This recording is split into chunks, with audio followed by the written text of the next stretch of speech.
블랙홀과 테서렉트를 지나 토성 궤도에 도착한 쿠퍼는 스페이스 콜로니에서 깨어납니다. 이른바 쿠퍼 스테이션. Currently orbiting Saturn. Cooper Station. Well, nice you to name it after me.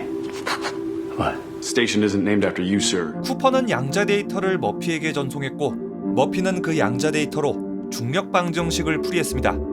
그렇게 이 쿠퍼 스테이션이 완성됐죠. 쿠퍼 스테이션, 이 스페이스 콜로니란 건 도대체 뭘까? 이게 어떻게 가능한 일일까? 스페이스 콜로니라는 건 우주공간 한가운데 인공중력 등을 발생시켜서 최대한 지구와 유사한 거주 환경을 구현해내는 우주 식민지 개념의 구조물입니다. 베르나르 베르베르의 소설 파피용, 그리고 일본 애니메이션 건담 시리즈에도 2001 스페이스 오디세이에도 이 스페이스 콜로니가 등장한 적이 있는데요.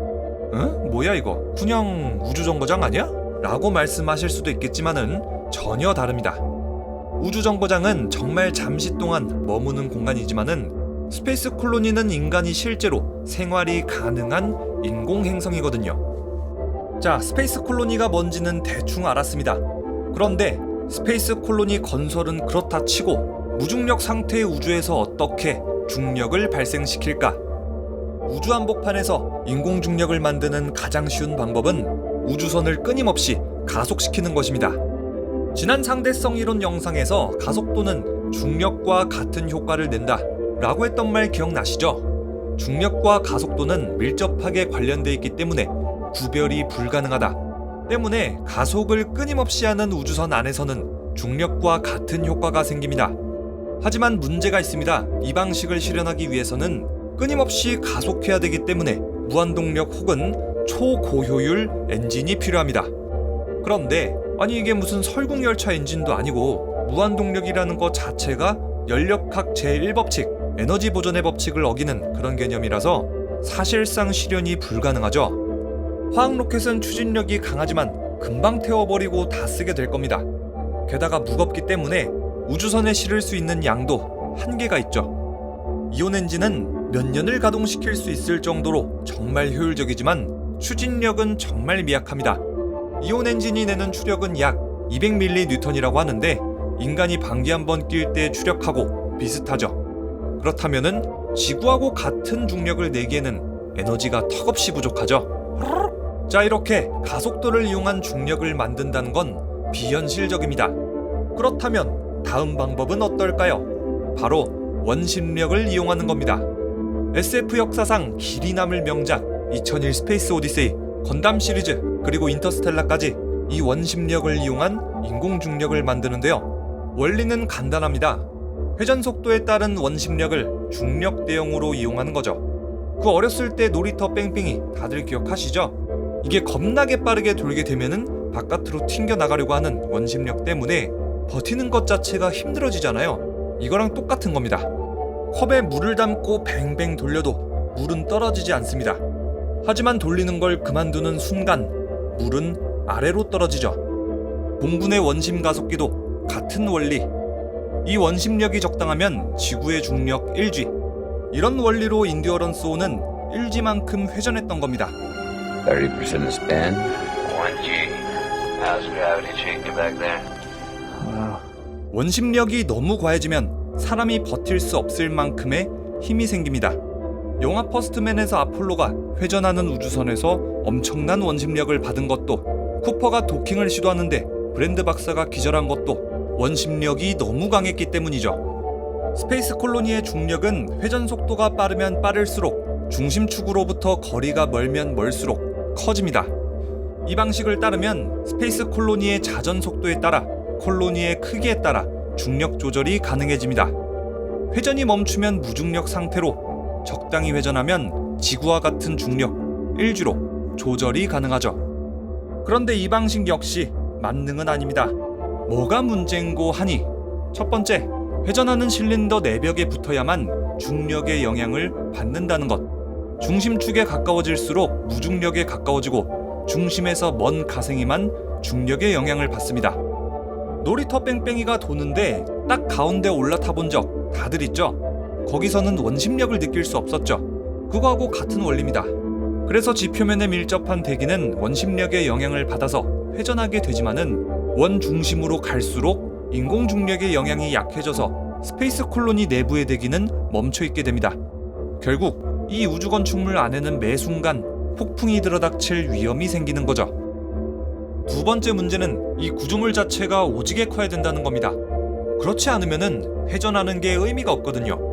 콜로니의 사이즈가 작으면 작을수록 회전 속도를 높여야 되는데 그렇게 분당 회전 속도가 높아져 버리면은 회전으로 발생하는 진동과 소음으로 일상생활은 불가능해지겠죠. 세탁기 돌릴 때 발생하는 소음하고 진동 오지게 크죠. 청소기 돌릴 때도 그렇고요. 자동차 엔진의 떨림 증상, 엔진의 소음도 역시 마찬가지입니다.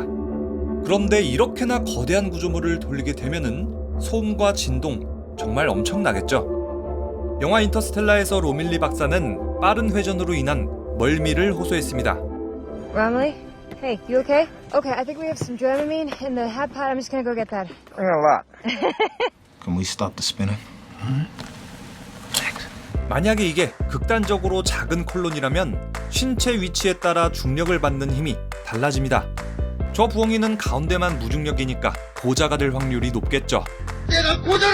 물론 무중력과 고자의 상관관계는 잘 모르겠습니다만 어차피 있어봤을 때도 없을 거고 뭐. 세 번째 문제, 콜로니를 크게 건설할 수밖에 없는데 이렇게 큰 걸 도대체 우주에다가 어떻게 건설하느냐. 그래서 인터스텔라의 연구원들은 아예 이 스페이스 콜로니를 지구에 건설해버린 다음에 우주로 띄워버렸습니다. 해결 방안은 바로 중력 방정식. 쿠퍼가 건네준 블랙홀의 양자 데이터가 바로 중력 방정식의 해결책입니다. 영화의 자문을 맡았던 물리학자 킵소는 이렇게 말했습니다. 머피는 중력 이상 현상을 지배하는 법칙을 알아냈고 이 법칙을 기초로 중력 이상을 통제하는 방법을 개발했다.